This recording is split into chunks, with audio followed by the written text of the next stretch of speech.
As a training professional, your job is to effectively manage the business of learning. You probably listen to this podcast to gain insights on L&D trends being used by some of the most innovative thought leaders in our market. But did you know that training industry also provides data-driven analysis and best practices through our premium research reports? Our entire catalog, including reports on topics such as deconstructing 70-20-10, women's access to leadership development, learner preferences, and the state of the training market, just to name a few, can be found at trainingindustry.com/shop research. New insights create new ways for L&D to do business. Let Training Industry Research Reports assist you in taking your learning initiatives to new heights. Go to trainingindustry.com/shop research to view our entire catalog.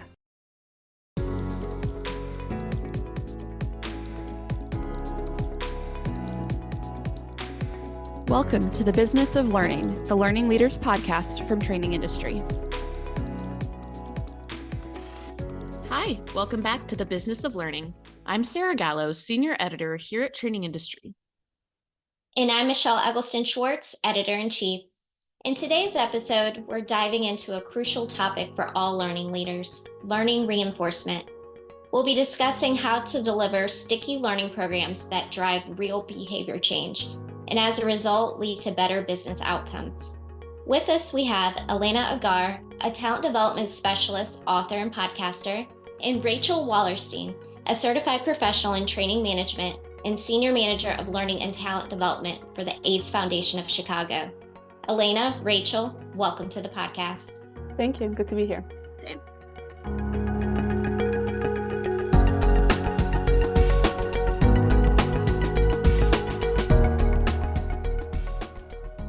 Yes, welcome. Thanks for being with us here today, Elena and Rachel. To get started, I think it would be really helpful if you could each share your own definitions for learning reinforcement. So in other words, what does it really mean to make learning stick? I just have a short definition that is like a working one for me, where I'm always thinking about learning reinforcement as both providing opportunities for the repetition of the content and also integration into the working environment or working conditions that someone is in. So I'm a little bit of a constructionist in that regard. Yeah, and just to pick up of that, for me, I see it as like, how can we intentionally, strategically incorporate what people are learning into the day-to-day? So I focus a lot on actually working with managers to make sure that they are helping their team incorporate it intentionally. I think that's what I see is like the biggest missing piece in learning reinforcement. And so for me, I focus a lot on the manager, like how are managers making sure that this happens? Definitely that intentionality. I like that piece, being intentional about the training and kind of all the steps that follow. Why do you think it's so important for busy learning leaders to prioritize learning reinforcement efforts? Well, but just bottom line is otherwise it's just a waste of time. Otherwise you're wasting time and money, right? And resources. And furthermore, not to be extreme, but at the end of the day, it will depend on whether your business survives or not, is how much your people are learning, unlearning, growing. And if you're not prioritizing that as a leader, you're potentially putting your business at risk as well. Yeah, the first thing that always comes to mind is like, why would you invest the time and resources, right? Especially the time, because time in the nonprofit space is perhaps one of our most precious commodities. But one of the other things I think about when you ask this question is, training and development opportunities, especially for people engaged in knowledge work, really matter because especially now with the way AI is giving us opportunities to improve on the delivery of rote tasks, right? Things that can be easily repeated. Really precious skills are going to be problem solving, curiosity, right? These things that help you look at the broader system of the problem in order to work through it.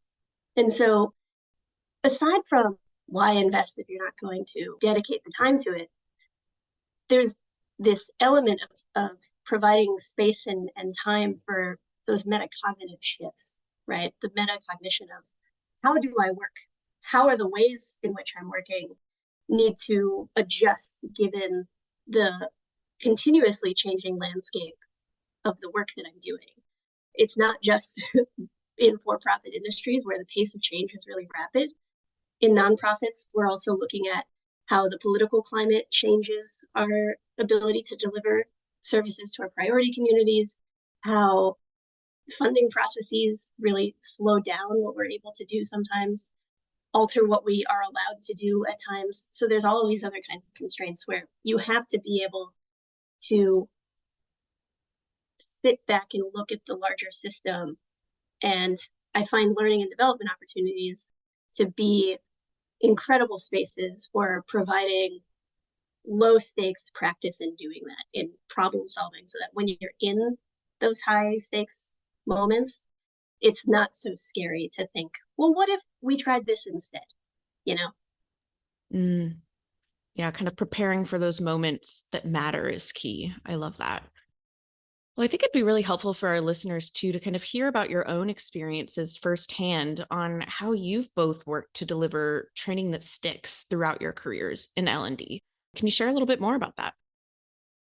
I kind of been doing a lot of research and experimentation with something that's not exactly something we think about automatically in L&D, but I am fun fact, I'm a personal trainer for fun on the side.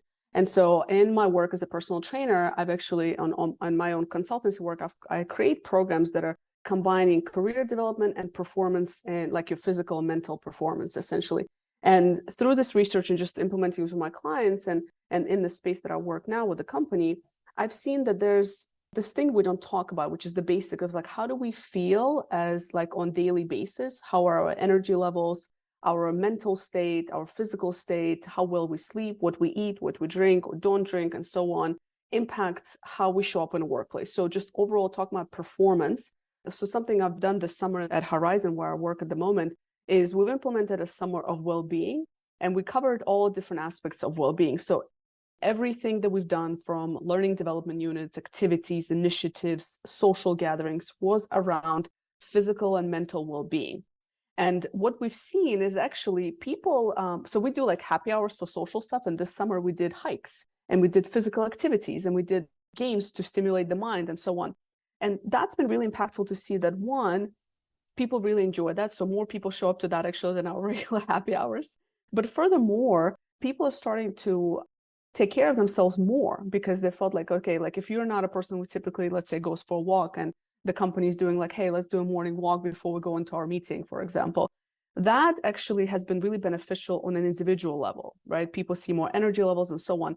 And it sounds so basic, and it sounds like, well, that, should L&D do that? But I come from a perspective of, if we want people to learn, we need to help them create space in their minds and environments and opportunities to be better at learning. And that starts with how you feel, how much you move, and being a leader in that space. And kind of, and this is what we work with managers as well, as like, how are managers practicing that in the workplace to help others do the same? So not just like, hey, you have a gym membership, but how are you actually doing this in the workplace? How are you practicing?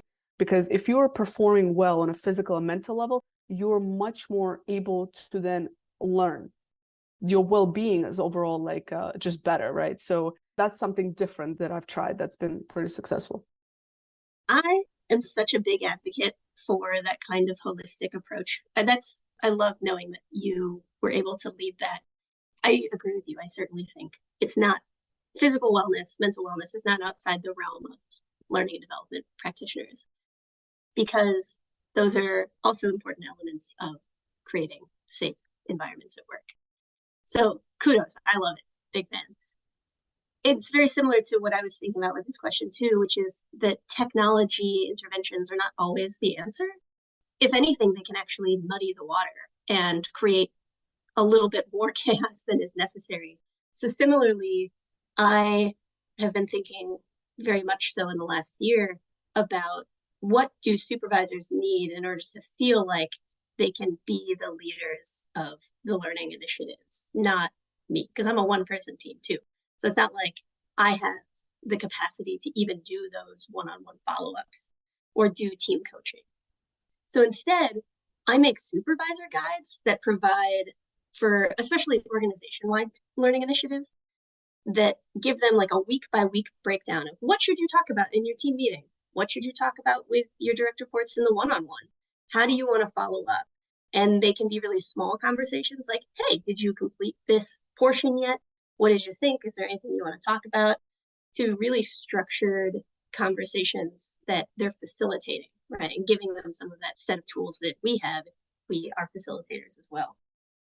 I also think, to the example, Elena, you were giving, there's a lot of room to partner on those kind of holistic programs with HR and my role sits in HR, so that's why I think about it. But even some of the ERGs. So if you're an organization that has a staff group dedicated to mental wellness, getting them involved in some of that holistic intervention so people can get to a place where they feel good so they can show up to learn. I think you don't need technology for that. You just need to communicate and ask. I love actually the point you mentioned about technology, because I do agree sometimes it just complicates things, which is why I was like, let's just go back to the basics. Like, let's start with that, because that is what we need. The reason we're, in organizations, some of the struggles that we see is that people are overwhelmed. I'm in tech. I work for a small tech firm. And what I hear from my colleagues, and whether you're in tech or not, and just different, we're so overwhelmed. We have more information coming our way. With generative AI, there's more to learn, more to do. And I feel like it's just like calming all of that down by taking it to the basics that we were discussing. Like that's I feel we don't give enough attention to. We focus so much on like all these other innovations and technology and like what tools can be used, but it's like, let's not forget about the basics, which often we forget about, which is the root of everything. Otherwise, we're just slapping a Band-Aid on a broken leg.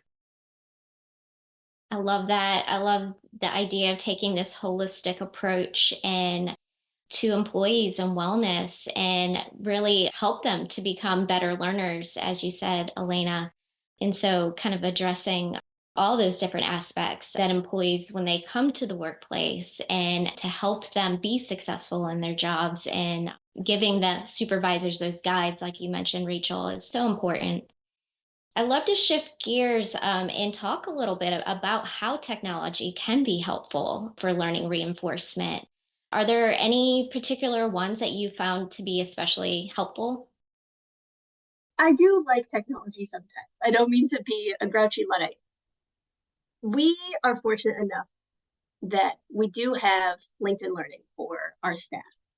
And even if we didn't, I would have tried to leverage SharePoint or even our LMS as a self-choice library, right? What do I need to know right now? I think the challenge that maybe it's unique to the audience I serve, perhaps not, but the challenge that often comes up is even with a platform like LinkedIn Learning, where they provide, and a number of these libraries do, right? They'll chunk the videos into short segments, right? You can complete a portion of the course in 2 to 7 minute videos. And you should theoretically be able to pick and choose how many minutes you want to do throughout the day. There's still a challenge with conceptualizing learning in chunks. Even though the technology is providing you the framework, people are still looking at the course going, oh, there's an hour of learning I have to do.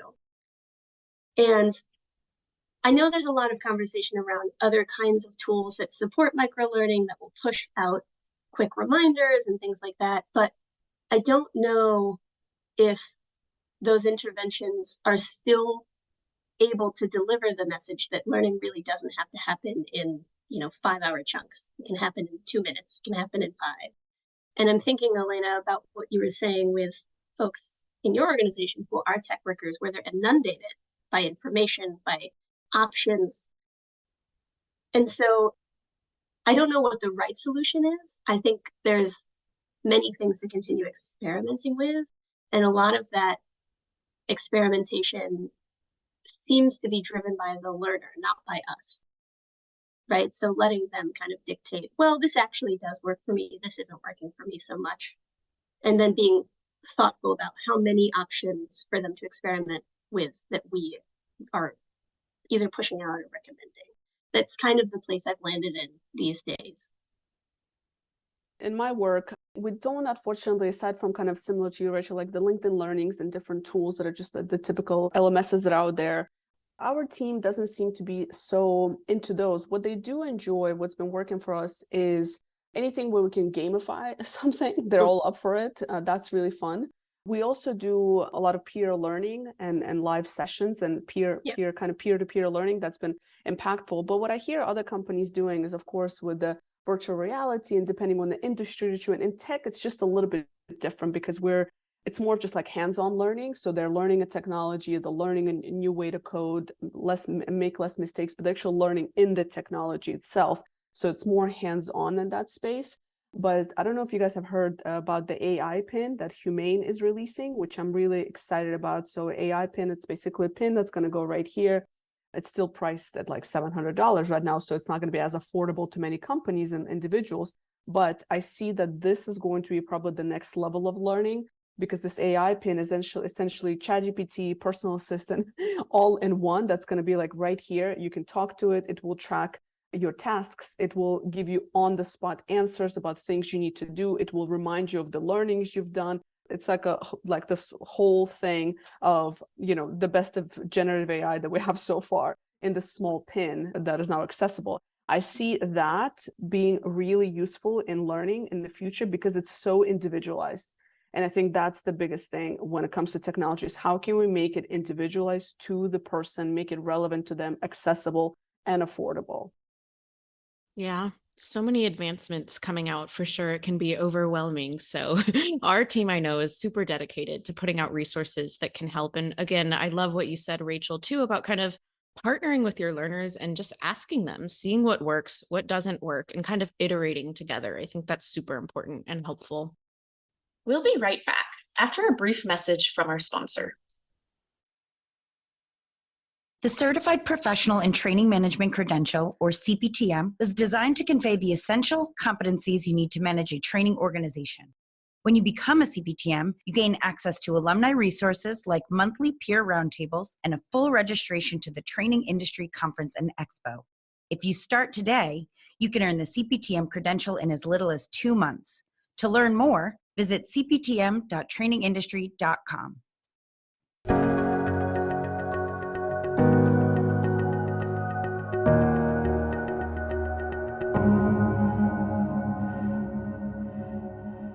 Well, I want to switch gears and talk a little bit about creating a healthy learning culture across the organization. Rachel and Elena, what tips do you have for creating and also sustaining a thriving learning culture? Again, I'll go back to the basics that I think is missed. 2 things. 1, ask your people actually what they want to learn. Like, ask what do they actually want to learn versus trying to come up with different topics. And number 2, having that communication, like regular communication in general. In the communication, I mean the involvement of manager. Again, one of the biggest challenges I see, whether in the company I'm working with and others that I hear from colleagues, is in order for learning to be effective, not only do we need to create that safe environment, but also team members want to see their managers present with them in the learning. So that's a big thing. A lot of times managers will be like, oh, go take this learning, but then the manager themselves are not actually practicing that. So I think having that system where the manager is present, not only does it allow for them to understand what the team members are doing and learning, whether they're interested in the topic or not, it's more of just like being there as a support, as a resource. But then furthermore, they can then make sure that that learning is enforced and reinforced. So I think when it comes to just creating that, it really starts with the manager. And this is the biggest challenge because managers usually are so busy and don't always see it as a priority. But then it goes back to the first point that we were talking about, is why should we invest time and resources in this? And having the buy-in of a manager and just a leadership team is essential versus just putting it on the bottom line and having this bottom-top approach to learning. I think it needs to start from the top and needs to be maintained there. People get excited about that, right? So I think just regular communication and having that manager presence and just asking, what do people want to learn?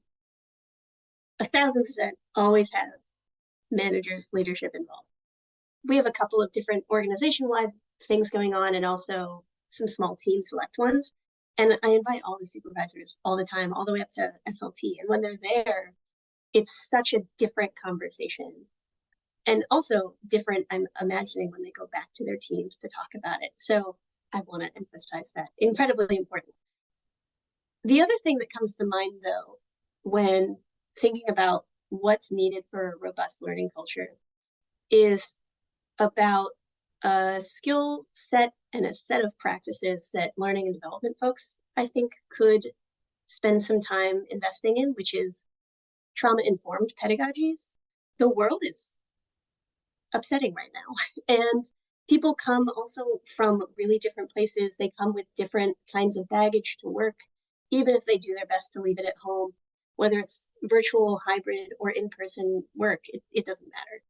We all carry those things with us. And there are really small things that we can do to make safe places for learning. Many of them we already do, for instance, being thoughtful about our lighting when we are facilitating, things that set up transparency and predictability for learners that are coming in with all kinds of stuff going on in their lives, whether that's personal or on a local or even global scale. I also think helping organizations get to a place where they're making time for the learners. So I have heard from our staff, they would love to see us pilot like professional development time, like scheduled company-wide. I know other places have done this really successfully, but people say they want the time, they don't know how to make the time. The pressure of the work to be done always precedes the desire to learn. And so just creating a community norm, we're going to learn today, can actually, I think, free up a lot of space cognitively, socially, etc., for people to start engaging in those behaviors that will eventually create that robust learning culture. Such great points and recommendations there. I do want to kind of piggyback on that question too and see if this looks any different in a virtual environment. And with learning reinforcement specifically, how can we make sure that is effective for remote learners? Something that we do is, as I mentioned before, is the peer learning piece. And I think, and I don't know, Rachel, how you feel, but being the person who delivers the training, facilitates the training and all that, sometimes people just want to see a different face. And so learning from one another tends to work really well with us. I also utilize a lot of external practitioners to come and deliver on a topic, whatever topic they're speak on. And so that's been really impactful because I think it's just given them diversity of people delivering the training, especially if you're like a one-woman show, for example, that's powerful. Peer learning has been super impactful. We do this thing where it's like a working group. So we have a working group for our tech talent, and one person volunteers every month and they deliver a session about a really cool thing they've discovered in the world of coding, for example. And that seems to be very engaging, and it's usually very high attended consistently over the years. Our techies love that. Something we do with the recruitment team is we do weekly learnings. Basically, each recruiter will kind of rotate and weekly discuss what can we do better as a recruitment team, what can we do different. They'll present research and really in small, like 10 to 15 minute information sharing, and then we discuss it, like, do we want to take action on it, or is it something maybe we consider in the future? I think that helps a lot because they're more engaged to begin with, they're interested, they're excited to be there, so they're mentally present there versus like, oh my god, here we go, Elena got another topic for us today, it's so on. So they know that it's a peer delivering it, or just somebody they're excited about. Nothing that's pretty standard, right? So I think diversifying who delivers the training sets the tone for the training and learning a little bit differently. And so that's something that we've tried that works quite well. Yeah, peer learning is also where I've been focused for us as a hybrid space, especially with our supervisors. It's been productive to get them together so that they're seeing themselves also as a team of supervisors that they can turn to and rely on. So we do a monthly group, I call it supervisor discussion group, and they come together. We talk a little bit about best practices. We leave some time to troubleshoot together. They can ask questions of one another. We also use it as a space to deliver any updates of, hey, don't forget to tell your team about this thing. For instance, open enrollment. Don't forget to remind them to enroll. That kind of stuff. And that's been very productive. The other thing that I'm working on that I heard about someone else doing is using Microsoft Teams to create channels for different kinds of roles. So I'm working out the final logistics of it, but the setup is straightforward enough on Teams just to create a space that's like right in their pocket or right on their desktop where they can share something they came across, right? Or ask a question or check in on something, and really trying to better define what that particular tool is for, because that is an important piece of the virtual or hybrid space too, is if we're going to lean on the tools for communicating, have we set up definitions for like which tool is for communicating what? And sometimes that, I think, for a lot of places has been lost. They're just like, here's everything that you can communicate with. Bye. And that creates more chaos than it helps. So trying to get teams to do what it's supposed to do, I think, will be a really exciting experiment that I have no outcomes to report on yet, but it's something that I'll be launching in the next couple months that I'm excited to see what happens. Love that. Love hearing what you all are experimenting with. That's really exciting.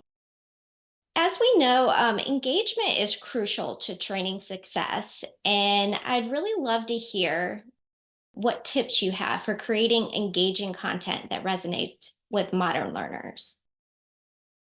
For somebody who's been creating content for a while, I think I have tried so many different things, failed at many. When it comes to in organizations, I think delivering trainings and content, if you were talking about an organization, right, versus like delivering for like an online audience or even virtual ones, but I think mixing it up has probably been the most helpful in my work. And but what I mean by that is changing the type of content, right? So part of it could be mixing up between a video, a discussion, a self-work, a question you throw out, a lecture. So mixing up all these things, being really great at storytelling. And actually, there's the whole art of facilitation in its own, right? So making sure you're not monotone. I think you can have great content, but the way it's delivered can be awful, right? Or the tools that you use can be super not user-friendly, or they can be really boring, or they can be really clunky. So I think just part of it is like the type of content you're creating, but then it's like, how are you actually delivering the content and the tools that you use? Keeping it as short as possible in terms of not, this is the mistake I've made. I would pack into a training like a lot of different things, and it would just be too much. It's just too much. I'd get so excited as a facilitator to be like, oh my God, I just want to share all these things and so on. But then you realize that the learner, that's not effective. They might be like, it might be super cool, but they won't retain that knowledge. And we know the retention of knowledge post-training is very, very low. After an hour and a week, they forget most of it. So I think personalize it and making it, what I've also seen impactful is tying it, how is it going to benefit the individual? I've also noticed what really sticks with people lately when it comes to learning, just based on many topics, is how can you show them how the brain works when it comes to certain topics? The neuroscientific research that we have out there, right? Like the cognitive science that's out there, bringing that into a learning and a training has been impactful because people are like, oh, first, it's something new for a lot of people. And two, they start to understand why certain things are difficult versus easy, why learning is done in a specific way. So it's almost like educating about how we learn as well and personalize it to their experiences, I think has been also very powerful in my opinion. I am excited you said that. When I first started in my position, because it was a career change for me, I used to be a teacher, and I had wanted to do a session because the role was new for the organization on how we learn. And I couldn't get people at leadership level to say like, yeah, that sounds like a good use of your time. There were other directives that were coming to me. So I feel re-empowered to fight for this again. Everything Elena said, absolutely 1,000% yes. I also want to spotlight an ask that regularly comes in, which is just for role play, like making space for role play. A lot of feedback that we get about learning content is not that what was covered wasn't impactful or that they weren't engaged. It was, well, what do I do now? How do I apply it? And having been confronted with that, I spend a lot of time working with my collaborators on, well, how do we cover like the right amount of the content, but then build in enough time to practice it? That's its own sort of delicate balance, especially because the majority of our trainings, arguably all of them, they run virtual. So setting up a Teams training to provide space for a role play where everyone can watch, like you can't really do a fishbowl like you would if you're in person. You could send people into breakout rooms, but then as the facilitator, you can't provide feedback. And so it gets a little challenging in the virtual space, but nevertheless, we try and build that in as much as possible so that there is some room for immediate practice so they can take it with them. And then additionally, in order to help them know we're not just going to send them out with nothing, I do provide a lot of materials for after the fact. That's like, here's what you could say in these types of situations, right? Scripts that they can use to practice with. And that seems to be helping somewhat, but it depends on the content. A lot of these examples I'm describing are for really people-focused kind of trainings where it's about those interpersonal skills. For technical things, that looks a little bit different. I think you have a lot more options in terms of tools that you can integrate, but also like building in the real time practice right there in the session. It's a little bit easier for those. Yeah, such good points. Making that time and space really for learners to practice applying what they've learned is so, so key. Well, Elena and Rachel, we've covered so much today. I think it would be really helpful if we could kind of end by giving our listeners maybe a concrete step or action or something they can do after listening to today's episode to begin supporting learner reinforcement. From my side, I think I would just ask them to keep it human. Remember, you're dealing with humans, and look at how you can incorporate everything we know from science and neuroscience and performance into the learning environment. Don't spend as much time on the tools. There's plenty to choose from. Focus more on actually attacking the core challenges that we have in learning, right? And to Rachel's point earlier, people bring to work a lot of different baggage. They're dealing with a lot of different things. And remembering that, again, the human in the learning and creating a space in that environment and understanding and communication, helping them learn. So go back to the human and make sure that you are catering to the right aspects of learning versus just creating awesome content. All of that, that's great. But don't forget the base of it all. I love that, right? Because we're a people first kind of profession, right? We're serving people. So keeping that at the focus point is like the true imperative. The other thing I'm thinking about too for aiding that is, if possible, putting out a pulse survey to see how teams are integrating learning. I did a version of this that served double duty for us. We wanted to see, how people were sourcing external trainings, because we have a lot of people who need continuing education credits, or there's certain types of service work that we conduct where there's local providers who put on free webinars and things like that. So we wanted to kind of get a handle on, well, where are people going? And to see which platforms they were using to communicate what they've learned. Back to that communication piece and peer-to-peer learning. So it helped us see a little bit of how teams were making time to learn, if at all, but also how they were sharing what they learned with one another through the communication platforms that we have available at this time. I think there's lots of different ways you could set that kind of pulse survey up, but making it a regular thing to send out, I think could be really, really helpful for shaping the way we as L&D folks are planning to approach future programming, right? It can be a really helpful kind of assessment piece.